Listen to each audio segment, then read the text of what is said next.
Scanning the market based on your scripting criteria is a great way to find potential trading opportunities. So to create a scan, click on the Searches menu and then Scanning Manager to open this window. So Save Scans on the left. I want to rename this new scan. I'm just going to double click on it and I'm going to call it my price scan. And then in the window, click to add scan criteria. So we click the plus. By default, the criteria that I've already created will appear first, and then there are the default criteria that I mentioned in the script editor video.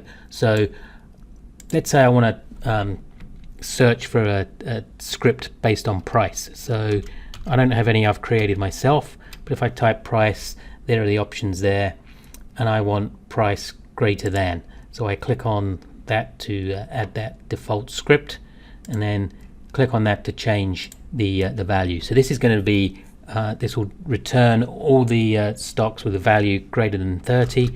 I'm going to change that just to 10 and then apply.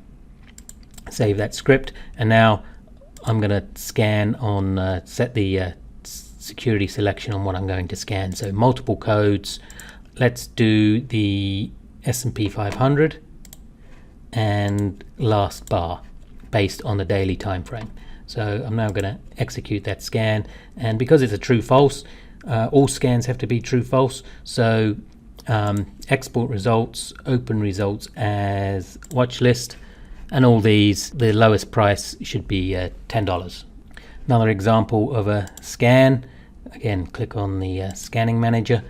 I'm going to create a new scan based on my criteria. So I've got two in my script manager already, cross above, moving average 20, and then RSI value. So I'm going to choose RSI value, but the problem here is that if we click on that button to bring up the editor window, there's no true false condition. So this scan won't work because there's no true false scenario. So what I'm going to do, I don't want to overwrite this. I'm going to, similar to cloning at the top left there, I'm going to save this script as. So I'm going to call it RSI greater than 70. And now I'm going to edit this so you can see this script name. This is the one I'm editing, greater than 70. So now that's a true false condition and we can scan on it. So I'm going to apply that. Yes, I'm going to save the changes, and again I'm going to click on multiple codes, S&P 500 again, and then just the last bar, and execute scan, and that's going to run through all 500, and where RSI is greater than 70 will be in the results. So again, open watch list, and now this list is linked to that scan now. So if I save this workbook, come back tomorrow, this list will automatically run and it will repopulate. So it's kind of like a dynamic watch list. Every time there's new data and I open this workbook, this list will be different because it'll have different data to work off of.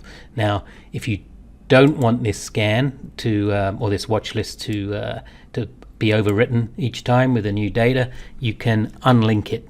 So I click the control panel toggle, the top icon on the left there, to roll out this actions and properties panel, and you can see there that it's linked to list and it's linked to that new scan.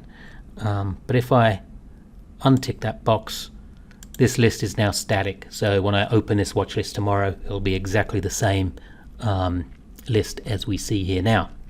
Another scanning example, bring up the scanning manager again. Let's say I want to change this price scan. I want to add more criteria. So you can see the little plus there in the scanning manager window. I click that and that'll open the editor to add additional criteria. So let's say I want to do volume as well as price. So I want to do volume greater than, that's 500,000. I'm going to change that to 750,000. Apply that. Yep. So you can now see I've got price and volume in one script, and I can execute that. Now we can change that. If we click on the and, you can change it to or. So you can add as many criteria as you like and add them with and statements.